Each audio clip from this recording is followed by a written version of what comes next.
Swayam Prabha. Digital India. Educated India.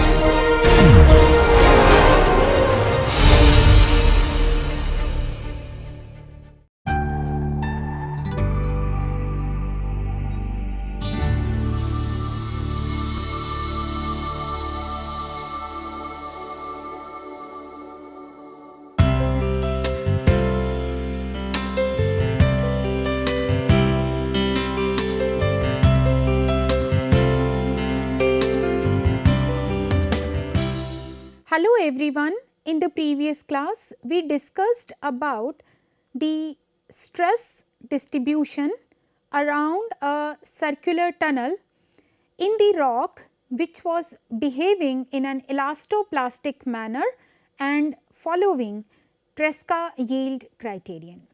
We saw some of the special features with respect to that. We saw that how we can find out the radius of elastoplastic boundary. We further notice that in case if the yield stress is of the same order of the in situ stresses, then the entire rock will be in the elastic state only and it will not behave as a elastoplastic manner. So, today we will learn few aspects related to underground excavation failure mechanisms. Then we will see that what do we mean by structurally controlled failure, followed by the discussion on how the stereo plots can be useful in case of the underground excavations. So, let us first start with various underground excavation failure mechanisms. So, here is a simplified picture of an underground excavation and related stability problems which are encountered with increasing depth below the surface. So, you can see that this is the ground surface, and if we take up any kind of underground excavation, then how is going to be the influence in the surrounding rock or the soil mass, and what will happen when the depth of these underground excavation is increased below the surface.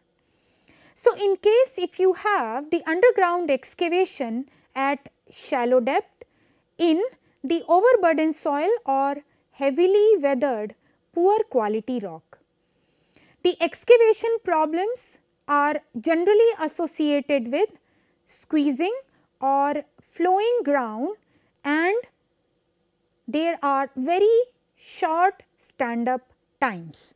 For example, here in this picture you can see that this is the kind of soil or heavily weathered poor quality rock. So, when you make the excavation in such type of rock, mainly squeezing or flowing ground will be the associated problem, and obviously the stand up time in such cases are going to be very small, and therefore cut and cover method or soft ground tunneling techniques should be used for the excavation purpose.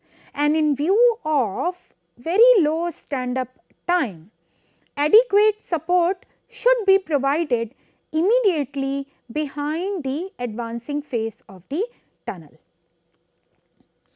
What will happen in case if you have the blocky jointed rock, as has been shown in this figure? You can see that these are the blocks and it is the joints are also there, and then you go for this kind of excavation.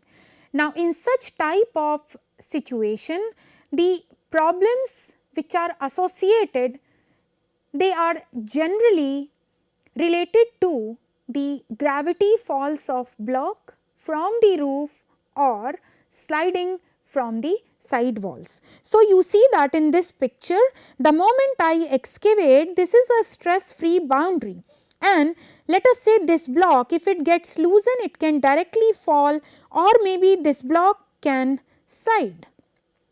There is always the possibility of these.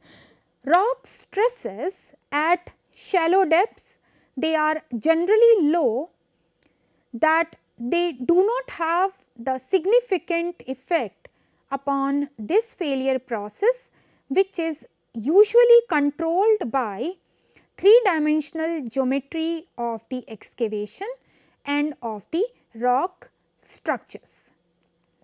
In case if you have to go for the excavation in unweathered massive rock with few joints, as has been shown in this figure, you can see that here the rock quality is pretty good and there are just few joint sets.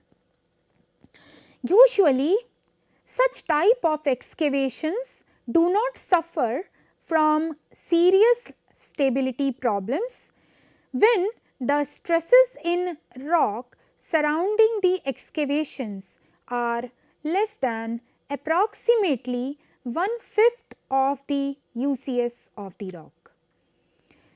Generally, these are most ideal conditions for the creation of large underground excavations in rock. But what happens when the depth below the surface increases, or maybe in such type of rock mass you have more number of excavations which are close to each other, as happens in room and pillar mining. In such type of situation, rock stress increases to a level at which the failure is induced in the rock surrounding the excavations. And which type of failure? So, this failure may range from minor spalling or slabbing in surface rock to major rock burst, in which explosive failure of significant volume of rock can occur. Take a look at this picture where it has been shown that how this spalling or slabbing at the surface rock is occurring in such type of situation.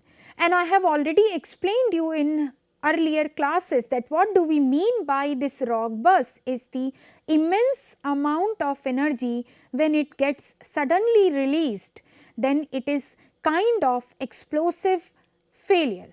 So, that also can happen in such type of rock masses when we go for the underground excavation.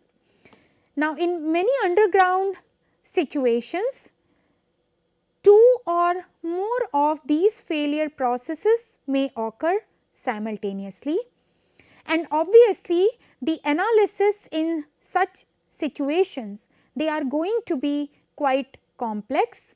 So, all such cases should be dealt with on an individual basis. That is, at one particular case, what is the situation, and the analysis should be done accordingly. Coming to the aspects related to structurally controlled failure. In the tunnels which are excavated in jointed rock mass at relatively shallow depth, the most common types of failure which is observed is the wedges which are falling from the roof or sliding out of the side walls of the opening. Now, take a look at these two pictures. The first one deals with the roof fall and the second one handles the side wall wedge. So, you see that the excavation of this shape has been made in the rock mass, which is the jointed rock mass, and there is a wedge formation in the roof portion of the rock mass or of this excavation, and there are chances that this wedge which is formed in the roof may just fall inside the excavation. Or here in case of the side wall wedge, a wedge can form here and this can slide out of the side wall of the opening. So, these are called as structurally controlled failure.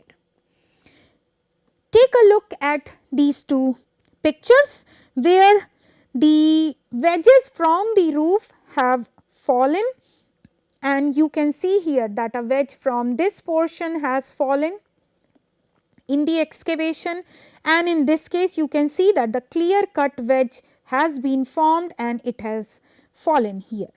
So, this is what that I meant by the roof failure. These wedges are formed by intersecting the structural features such as bedding planes and joints, which separate the rock mass into discrete but interlocked pieces. Now, when you make the excavation, because of that a free face is created, and this results into the removal of restraint from the surrounding rock. One or more of these wedges can fall or slide from the surface if the bounding planes are continuous or rock bridges along the discontinuities are broken. Then, in order to prevent the block of rock to fall from the roof or the side wall of that excavation, we need to provide the appropriate support system, because this block of the rock would be free to fall from the roof or the side wall of an excavation only when this block is separated from the surrounding rock mass by at least 3 intersecting structural discontinuities. Unless the steps are taken to support these loose wedges, stability of roof and side walls of the opening may deteriorate rapidly.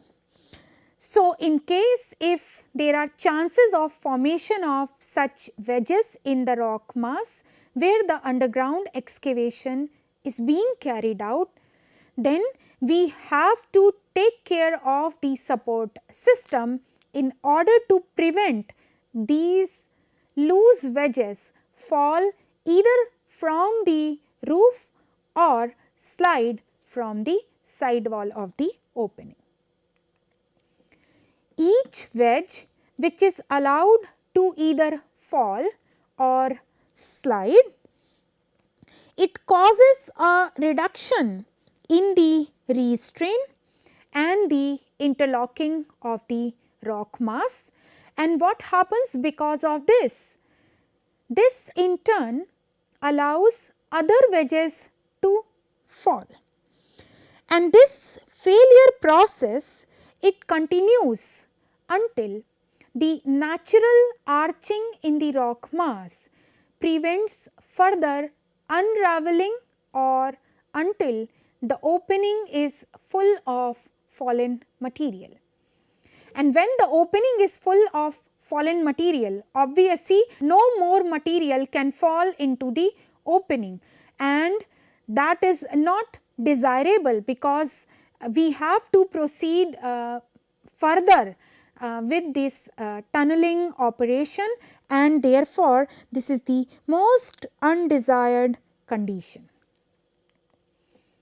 This structurally controlled failure can be analyzed by means of stereographic projection techniques.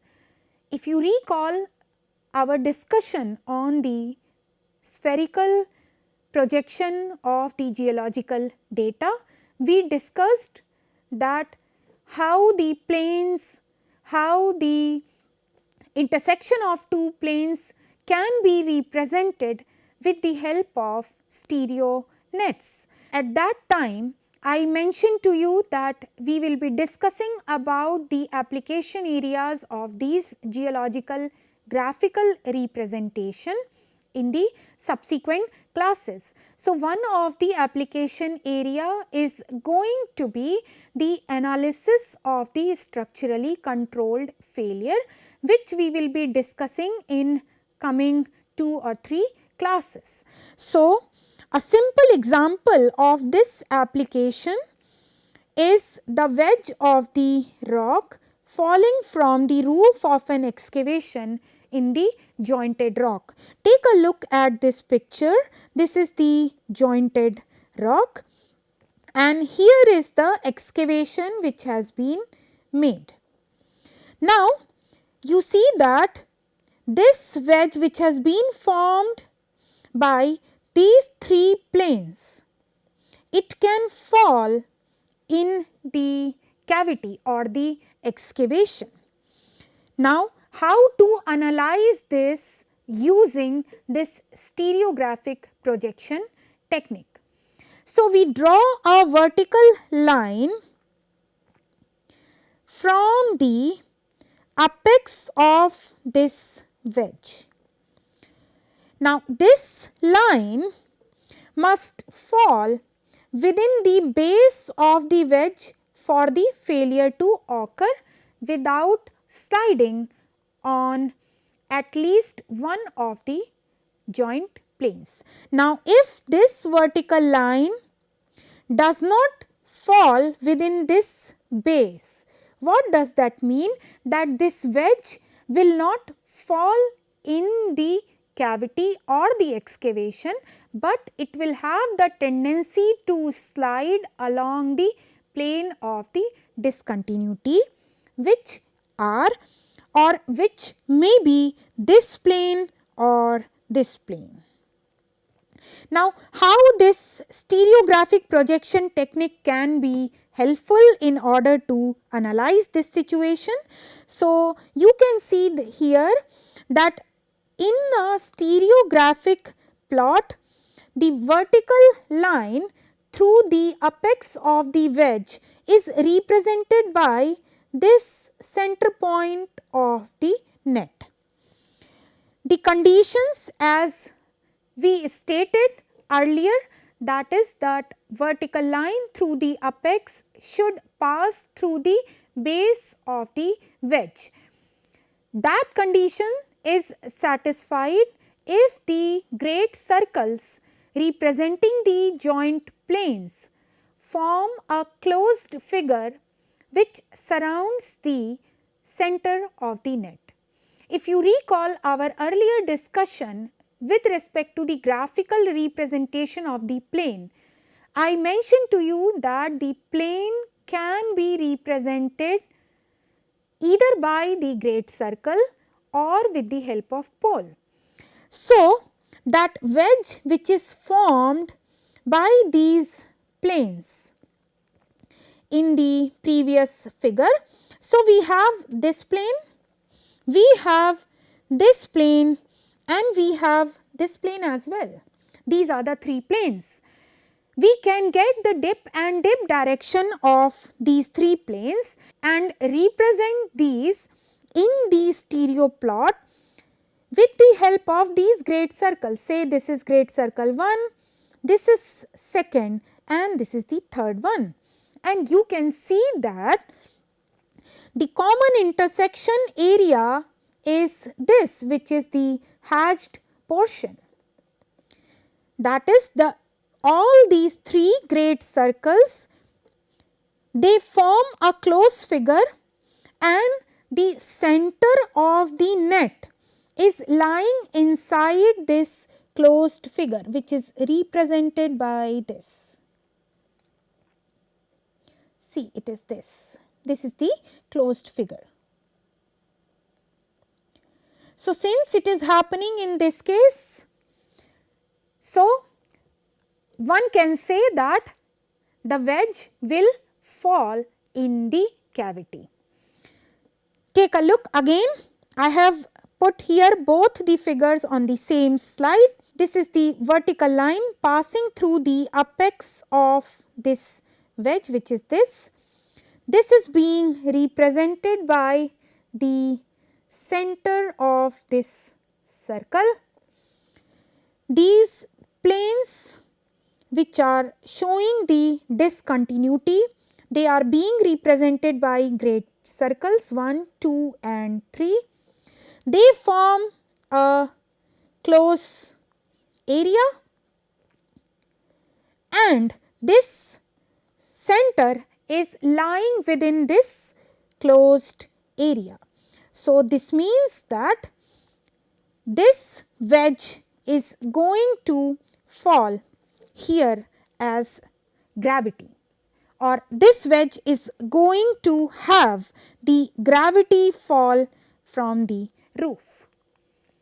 So, this simple kinematic check, they are useful for evaluating the potential for roof falls during preliminary studies of structural geological data which have been collected for the design of an underground excavation. These stereographic methods can also be used for a much more detailed evaluation of shape and volume of potentially unstable wedges. How this is done? We will take this up in the next class. So, to summarize, we learnt about the failure mechanism in different types of rock masses in case of the underground excavations, and then we learnt about the structurally controlled failure. We saw that in case if we go for the excavation in the jointed rock mass, there may be the chance of a wedge fall from roof, or there may be a chance of sliding of a wedge from the side wall of the underground excavation. This stereographic method can be useful in order to identify these possibilities of roof fall or the side or the sliding of the wedge from the side wall. How in detail we are going to learn it in the next class. Thank you very much.